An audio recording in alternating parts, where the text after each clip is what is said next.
Habits. No one sees from Himalayan monks to build mental clarity like steel. The notification sound pulls Marcus awake at 6:47 a.m., 17 minutes before his alarm. His hand finds the phone on instinct. 3 Slack messages, 2 emails flagged urgent, a calendar reminder about the 9 a.m. sprint planning meeting.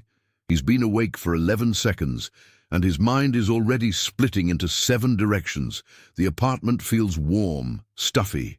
Outside, Seattle rain drums against the window. Marcus sits up, temple throbbing with the familiar pressure that never quite leaves anymore. He slept 7 hours, the app confirms it, but his brain feels like static. In the bathroom mirror, his face looks older than 34. Dark circles, jaw tight even at rest. He brushes his teeth while scrolling through morning headlines, his eyes darting, never landing. Somewhere in the back of his mind, a voice whispers that this isn't normal. This feeling of being perpetually behind, perpetually fragmented, like his attention is a shattered windshield held together by willpower alone. He ignores it. Coffee, shower, laptop open by 7:30. The machine hums to life. Marcus works in product design at a mid-sized tech company. His job is to think clearly, to hold complex systems in his head, to make decisions. But lately, every decision feels like wading through fog. He'll read the same paragraph 4 times and retain nothing. He'll open a file, forget why, open 3 more tabs looking for context, then realize he's been scrolling Twitter for 6 minutes. His manager mentioned it last week, gently. "You seem distracted lately." Marcus had laughed it off. Just a busy quarter. But the truth sits heavier. His mind won't settle. It hasn't settled in years.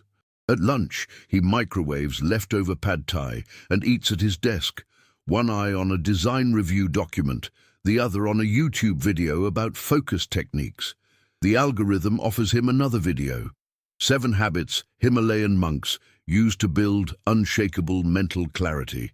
Marcus almost scrolls past. He's tried everything: Pomodoro timers, Notion templates, meditation apps that send him 17 reminders a day, cold showers that made him miserable.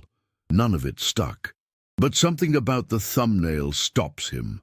A monk sitting in snow, breath visible, eyes closed. Not peaceful, focused, steel-focused. He clicks. The video is narrated by a woman who spent 2 years studying in a Tibetan monastery at 12,000 feet. She doesn't sell anything. She just describes what she saw. Monks waking at 4:30 a.m. and stepping into sub-zero air. Hours of silence. Prostrations in thin oxygen. A single butter lamp. Bare stone walls.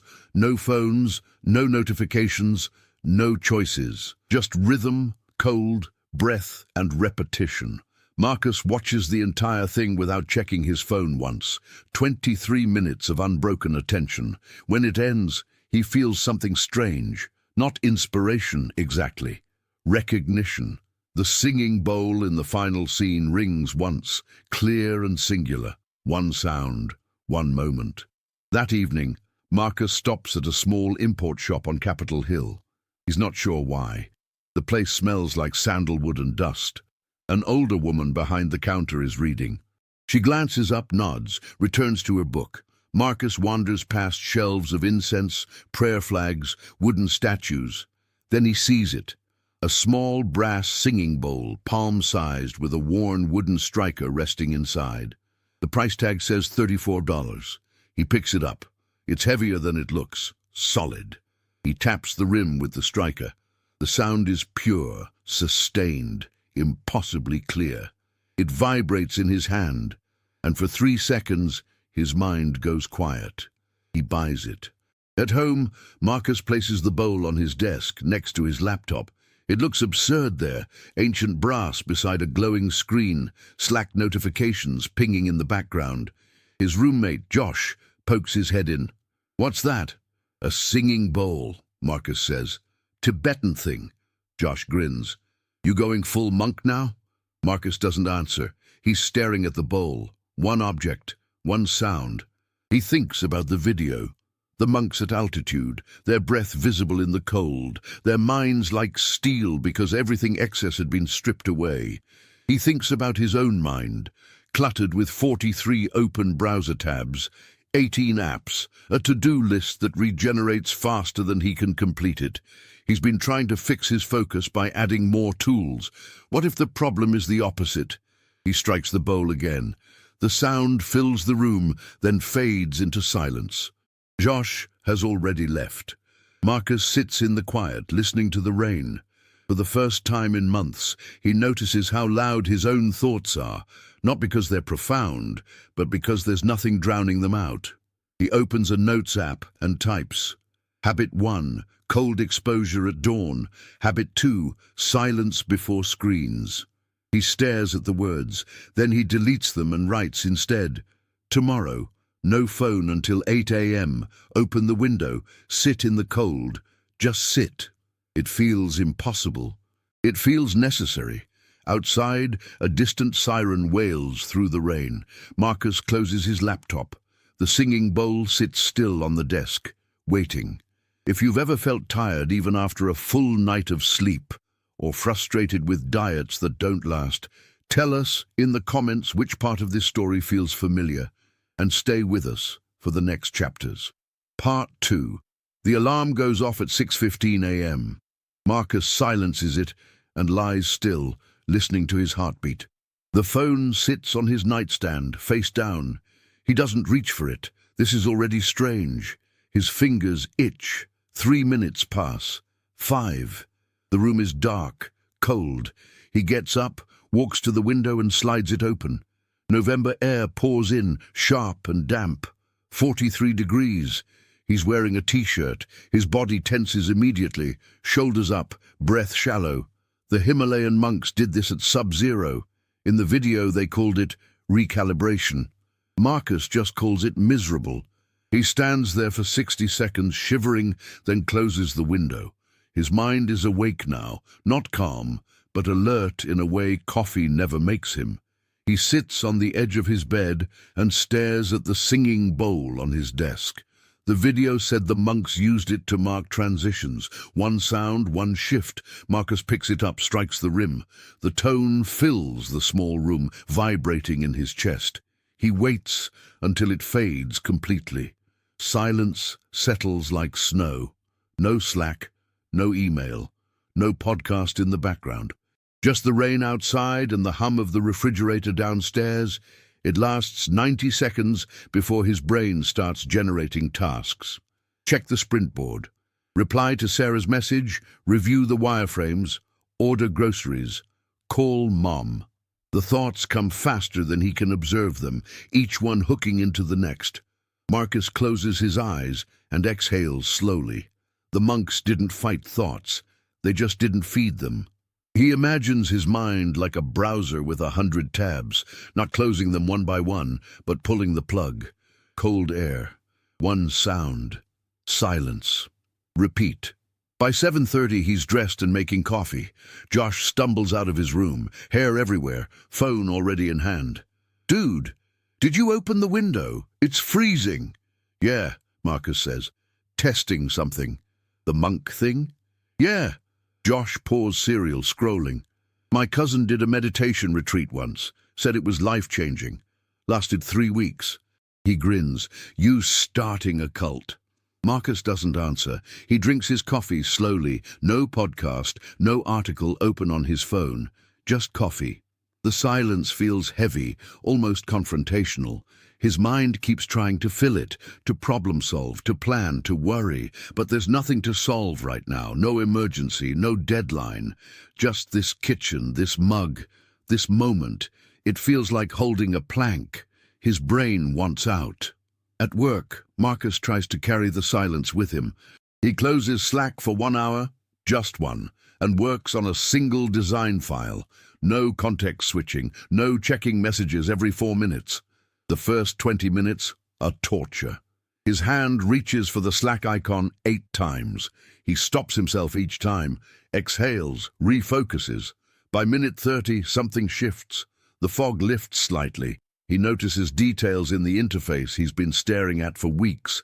A misaligned button, a font weight inconsistency. Small things, but he sees them. His thoughts slow down enough to land. Then his manager pings him on 3 different channels. The hour ends. The tabs multiply. By 3 p.m., he's back in the fracture. That night, Marcus tries the prostrations. The video showed monks doing hundreds at altitude, synchronized with breath. Marcus does 10 in his bedroom. He's winded, his legs shake, but something about the movement, full body, deliberate, tied to breath, forces presence. You can't think about email while your forehead is touching carpet. You can't multitask a prostration. It's one thing, fully.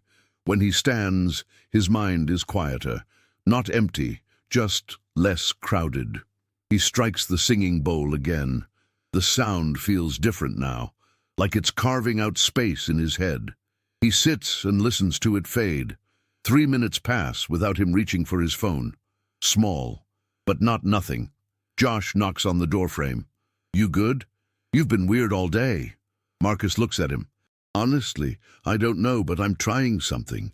"The Himalayan thing." "Yeah. Cold air. Silence. These monks, they don't have perfect lives. They live at 12,000 feet in freezing temples, but their minds don't break, and mine is breaking." Marcus pauses. "I'm tired of being tired in my own head." Josh nods slowly. "All right. Just don't shave your head." After Josh leaves, Marcus opens his laptop and finds the video again. He watches the section about breath control. At altitude, oxygen is scarce. Every breath matters. The monks train their attention by training their lungs, by learning to do more with less. Marcus realizes he's been doing the opposite. More tabs, more apps, more input, more speed, thinking that if he just processed faster, he'd catch up. But you don't outrun noise by moving faster. You step out of it. He closes the laptop, opens the window, sits in the cold for 3 minutes, breathing slowly. His mind resists. But the cold doesn't negotiate. It just is. Sharp, present, real. Part 3. By the end of the first week, Marcus has a routine. Not a rigid system, more like a skeleton. He wakes at 6:15, opens the window, stands in the cold for 2 minutes, then sits in silence until 7. No phone, no music. Just the singing bowl to mark the start and end. At work, he protects 1 hour of single-task focus each morning. No Slack, no email, no meetings. Some days it works, some days it doesn't.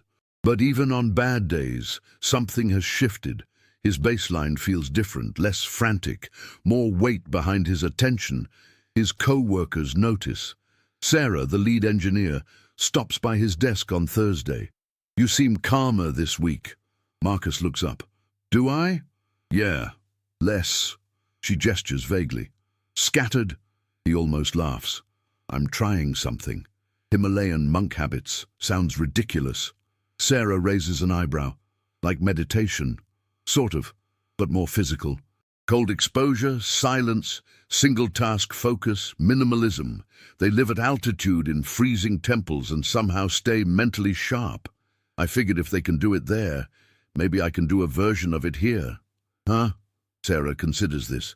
"Is it working?" Marcus thinks. "I don't know yet, but my brain feels less like a battlefield." That night, Josh invites him to a bar downtown. Marcus hesitates. It's Thursday. He's been going to bed by 10:30 all week. Another Himalayan principle. Protect sleep. But Josh is his friend, and Marcus has been isolating. He goes. The bar is loud, music, voices, clinking glasses. Marcus orders a beer and tries to relax, but his nervous system feels raw, exposed. The noise scrapes at him. Josh is talking about work drama, but Marcus keeps losing the thread. His mind wants silence. It wants the singing bowl's clear tone, not this chaos. He excuses himself to the bathroom, splashes cold water on his face, and stares at his reflection. He looks different. Less tight around the eyes, but also other, like he's standing slightly outside the room everyone else is in. When he returns, Josh is laughing with 2 other friends. Marcus is on this monk kick now, no phone in the morning, meditating, opening windows in the freezing cold. One of them, Derek, grins. "What, you gonna join a monastery?" Marcus forces a smile, just trying to focus better. "You know what helps focus? Derek leans in. Adderall. Half the office is on it. Josh laughs. Marcus doesn't. He finishes his beer and says he's heading out. Josh looks confused. It's only 9:30. I know. Early morning tomorrow. Outside the air is cold and clean. Marcus walks the 15 blocks home instead of taking the bus. The city is loud, but he's not trying to fight it anymore, just noticing it. Car horns, sirens, laughter from a restaurant, his breath visible in the streetlight. By the time he reaches his apartment, his mind has settled. Not calm, exactly, but present. He thinks about the monks again. They don't escape noise. There's wind, bells, chanting, but they don't let noise dictate their inner state. Environment matters, but response matters more. At home, he strikes the singing bowl and sits. His phone buzzes. Josh texting, "You okay? You've been acting weird." Marcus types back, "Yeah, just recalibrating." He doesn't explain further. How do you tell someone that you're trying to rebuild your attention span from the ground up, that you're learning to tolerate silence, cold and boredom, because those are the things that train the mind? That every Himalayan habit you're borrowing isn't about becoming superhuman, but about stopping the erosion of what's already there. The next morning, Marcus wakes before the alarm. He opens the window, 32 degrees now, and stands in the cold until his teeth chatter. Then he sits with the singing bowl and watches the sky lighten. No thoughts of work, no mental rehearsal of the day, just cold air, breath, and the faint smell of rain. His mind is still noisy, still prone to spiraling, but there's space now, gaps between thoughts, moments where he can choose where to put his attention instead of being dragged by it. At work, his manager schedules a check-in. "You seem more present lately, calmer. Wanted to make sure everything's okay." Marcus nods. "Yeah, I've been working on focus, trying some new routines. Whatever it is, keep it up." That evening, Marcus finds a used book at a thrift store. The Mind Illuminated, written by a neuroscientist who studied with Tibetan monks. He reads for an hour without checking his phone. The book describes the mind as a system, not broken, just untrained. Attention is like a muscle. Silence is resistance training. Cold exposure recalibrates the nervous system. Prostrations force embodiment. Minimalism removes cognitive load. The monks aren't special. They just live in an environment that makes mental clarity the path of least resistance. Marcus has been living in the opposite environment, one designed to fragment him.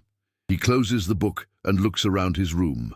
Laundry on the floor, charging cables everywhere, 3 half-empty water bottles, visual clutter, decision clutter. His eyes land on the singing bowl, the only object in the room that demands nothing from him. He thinks about the monastery walls in the video, bare stone, 1 butter lamp, nothing else. What if he tried that here? Not extreme, just intentional. He spends the next hour cleaning, clearing surfaces, putting things away. When he's done, the room feels different, lighter, less noisy. He sits on his bed and realizes he can think more clearly just because there's less stuff competing for his attention. The Himalayan monks weren't ascetics for spiritual reasons. They were ascetics for neurological ones. The brain has limited bandwidth. Every object, every choice, every stimulus costs energy. Minimalism isn't deprivation, it's conservation. Marcus strikes the singing bowl one last time before bed. The tone rings, fades, disappears. One sound, one breath, one moment. His mind is learning. Would you rather force yourself with willpower or redesign your environment and habits like this character is learning to do? Comment which path makes more sense to you and share this episode with someone who needs a gentler approach to change. Part 4. 3 weeks in, Marcus's morning routine feels automatic. Cold window, singing bowl, silence until 7, 1 hour of protected focus at work, minimal visual clutter, early sleep. His mind hasn't transformed, but it's steadier. Less reactive. He can hold a thought for more than 30 seconds now without 7 others crashing in. Small, but everything. Then the project drops. His manager pulls him into a meeting Monday morning. We're pitching to a major client Friday. They want a full redesign mock-up of their checkout flow. Needs to be pixel perfect. She pauses. I know it's tight, but you're the best we have for this. Marcus's stomach tightens. 4 days. Normally, he'd say yes immediately, then panic work until 2 a.m. every night, fueled by coffee and adrenaline, brain scattered across a dozen open files. But something in him resists now. Can I have an hour to map it out? His manager nods, surprised. Sure. Marcus goes back to his desk, closes Slack, and opens a blank document. He doesn't start designing, he starts thinking. The old Marcus would have jumped straight into execution, building before planning, then fixing everything in a frantic scramble. But the Himalayan monks don't do hundreds of prostrations by flailing. They breathe first. They find rhythm. Marcus writes out the project scope, breaks it into pieces, estimates time: 3 hours today, 4 tomorrow, 5 Wednesday, 2 Thursday for Polish. That leaves Friday morning for revisions. Tight, but possible, if he protects the structure. By Tuesday afternoon, he's ahead of schedule. The work is flowing, single-task focus for 3-hour blocks, no slack during deep work. The singing bowl on his desk marks transitions, 1 ring, 1 shift, design to break, break to design. His mind stays in one place long enough to solve problems, instead of creating new ones through distraction. Then, Wednesday happens. A critical bug surfaces in another project. Marcus's manager pulls him in. We need you on this. The client is furious. I'm in the middle of the redesign. I know, but this is urgent. Marcus feels the old panic rising. 2 projects, both urgent, no space. His brain wants to fragment, to open 10 tabs, to check Slack every 2 minutes, to race between tasks and accomplish nothing well. He takes a breath. Give me 5 minutes. He walks outside into the cold Seattle air. 40 degrees, drizzling.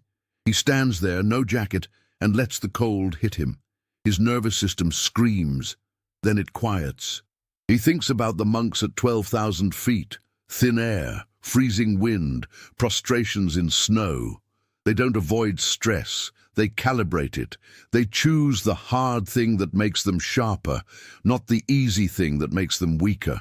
Marcus goes back inside, tells his manager he'll handle the bug first thing tomorrow morning, and returns to the redesign. One thing, fully, then the next. But that night, he can't sleep. The pressure sits on his chest. He's behind now. The bug will take hours. The redesign needs more work. He checks his phone, 11:47 p.m. His hand hovers over Slack. He could work now, push through. The old pattern, the one that always ended with burnout. His eyes drift to the singing bowl. It's sitting on his desk, still and silent. He gets up, strikes it once. The tone fills the dark room.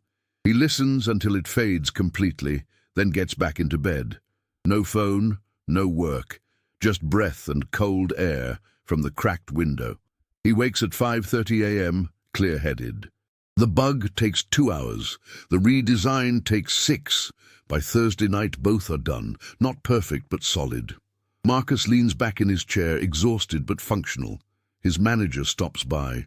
I don't know how you pulled that off. Marcus almost says, I didn't. Because the old version of him couldn't have. The old Marcus would have fragmented, panicked, delivered something rushed and sloppy. This version held the structure, chose one thing at a time, trusted the rhythm. It wasn't about working harder. It was about not breaking apart under pressure. Friday morning, the client approves the redesign.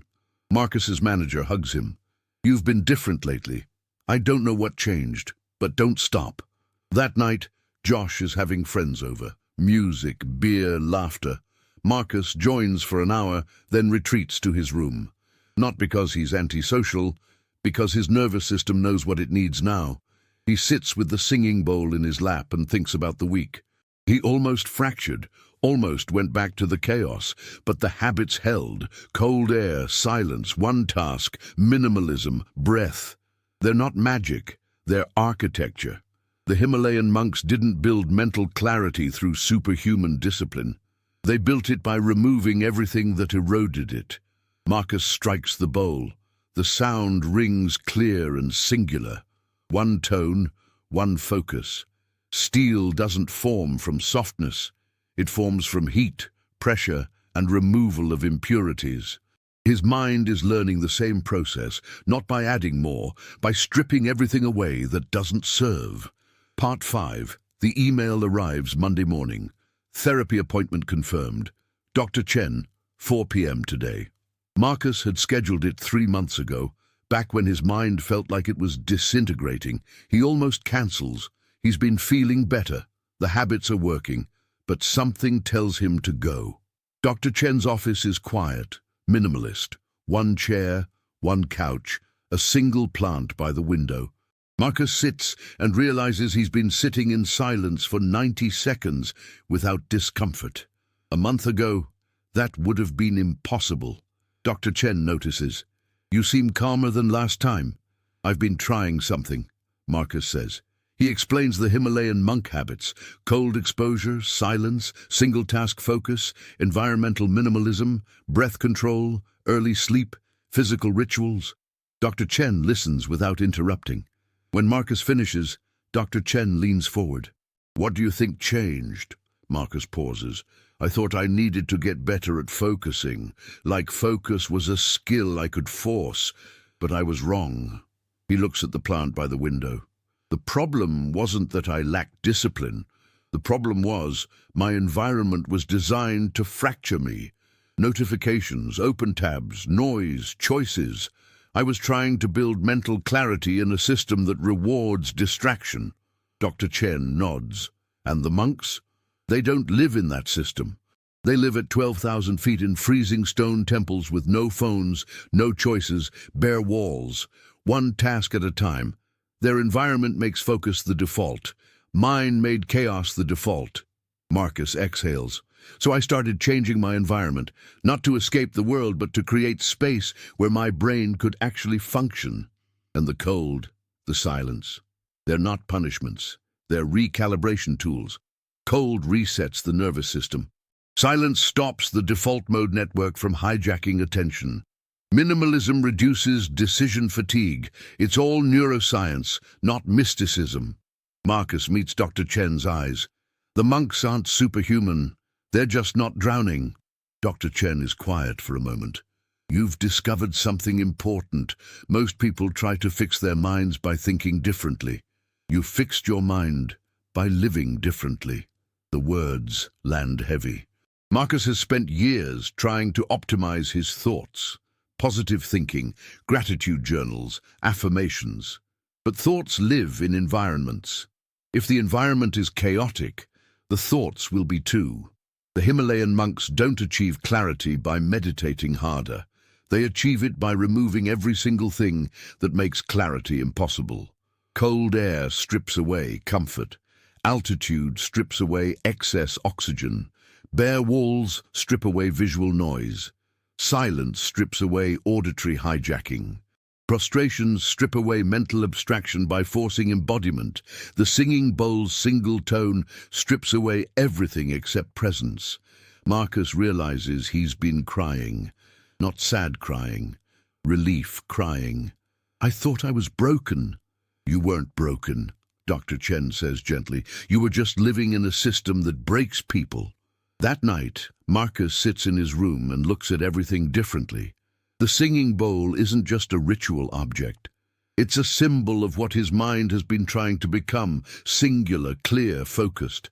Every time he strikes it, he's practicing the skill of letting everything else fall away. One sound, one breath, one moment. Not because the world stops, but because he stops trying to be everywhere at once. He opens his laptop and writes in his notes app, "The secret isn't more discipline, it's less interference." The monks don't build mental clarity by adding techniques. They build it by subtracting obstacles. Cold removes comfort addiction. Silence removes noise addiction. Minimalism removes choice addiction. Single tasking removes validation addiction. Early sleep removes stimulation addiction. Every habit is an act of subtraction. The mind doesn't need to be fixed. It needs to be freed. Marcus stares at the words. This is the turning point. Not a productivity hack, a complete reframe of what discipline means.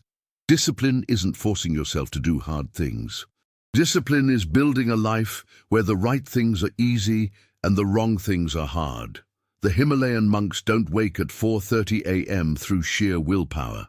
They do it because there's no phone to scroll, no Netflix to binge, no artificial light to delay sleep. Their environment makes waking early the path of least resistance. Marcus looks around his room. Clear surfaces, dim, warm light, no clutter, phone across the room. He's been building the same thing without fully realizing it. He's not becoming a monk. He's becoming someone who doesn't have to fight his own nervous system every day. He picks up the singing bowl, strikes it, and listens. The tone is pure, singular, undivided. That's what his mind is learning to be, not through force, through design. Josh knocks. You good? Marcus nods. Yeah, I think I finally understand what I've been doing. The monk thing. It's not about being a monk. It's about not drowning. Marcus pauses. I've spent my whole adult life trying to keep up with a pace that isn't sustainable. The monks showed me you don't keep up. You step out. Josh sits on the edge of the bed. So what now? I keep going. Cold air, silence, one task, minimal noise, protect sleep. It's not exciting, but it works. You do seem different, Josh admits. More here. I am more here, Marcus says. That's the whole point. Part 6. 6 months later, Marcus wakes at 5:45 a.m. without an alarm. The room is cold. He keeps the window cracked year-round now, even in summer. He stands in the cold for 3 minutes, breathing slowly, then strikes the singing bowl. The tone vibrates through the quiet apartment. He sits until it fades completely, then begins his day. The habits aren't new anymore, they're architecture. Cold exposure every morning, silence until 7, one protected focus block at work, minimal visual environment, single task transitions, early sleep. The singing bowl marking every shift. It's not perfect. Some days he slips, some days the noise wins, but his baseline is different now. His mind doesn't shatter under pressure. It bends, then returns. At work, his manager promoted him to senior designer. You've become the most reliable person on the team, she said. Calm under pressure, clear-headed. I don't know what clicked, but it's working. Marcus didn't tell her about the monks. Most people wouldn't understand. They'd think he was being dramatic or spiritual or elitist, but he wasn't trying to be special. He was just trying to stop drowning. The Himalayan habits gave him tools that Western productivity culture never did, not because they were ancient or mystical, but because they were structural. They didn't add more to his life. They removed what was suffocating him. Sarah stops by his desk one afternoon. You still doing that monk routine? Every day. Does it ever get easy? Marcus thinks. The cold never gets comfortable. Silence is still sometimes boring, but that's the point. Easy isn't the goal. Calibration is. She nods slowly. I've been thinking about trying it. My mind's been a mess. Marcus hands her a piece of paper with 7 bullet points. 1. Cold exposure for 2 to 3 minutes every morning. 2. No screens before 7 a.m. Silence only. 3. 1 hour of single-task focus daily. 4. Visual minimalism, clear surfaces, no clutter. 5. Breath-focused movement, prostrations, slow walks. 6. Early sleep. Protect the glial system. 1 ritual object to mark transitions, singing bowl, candle, anything singular. Start with 1, he says. See what happens. That evening, Marcus walks through Seattle's Capitol Hill neighborhood. The streets are loud, cars, music, voices, but he's not overwhelmed anymore. He's present inside the noise. His attention doesn't get hijacked by every stimulus. He thinks about the singing bowl, sitting on his desk at home, waiting. One sound, one focus. That's all it ever was. Not a magic fix, just a daily practice of returning to singular attention. At home, Josh is packing. He got a job in Portland, moving next week. "Gonna miss this place," he says, "and your weird monk mornings." Marcus smiles. They're not weird anymore. They were always weird, but they worked. Josh pauses. "You're like a completely different person than 6 months ago. Calmer. More solid. Like you're actually here." "I am here," Marcus says. "That's what the habits taught me. Presence isn't something you achieve. It's something you stop blocking." After Josh leaves, Marcus sits in his room with the singing bowl. He thinks about the video that started everything. The Himalayan monks at 12,000 feet, waking in the freezing dark, stepping into cold that would break most people. But they didn't break. They bent. They breathed. They focused. Not because they were superhuman, because their environment demanded it, and over time the demand became capacity. Marcus strikes the bowl one last time. The tone rings out, clear and unbroken. He listens until it fades into silence, then sits in the stillness. His mind is quiet, not empty, just undivided, steel-focused, not from forcing, from subtraction. Somewhere in the Himalayas, a monastery bell rings at 4:30 a.m. A monk rises, steps into sub-zero air, and begins prostrations in thin oxygen. His breath is visible. His mind is clear, not because he's escaped the world, because he's learned to live in it without fracturing. Marcus doesn't live in a monastery. He lives in Seattle, works in tech, has meetings and deadlines and noise, but he's learned the same lesson. Mental clarity isn't built by adding more techniques. It's built by removing everything that erodes it. Cold resets, silence recalibrates, minimalism conserves, rhythm sustains. The singing bowl sits on his desk, still and quiet, waiting for tomorrow's first ring. One sound, one moment, one mind, undivided.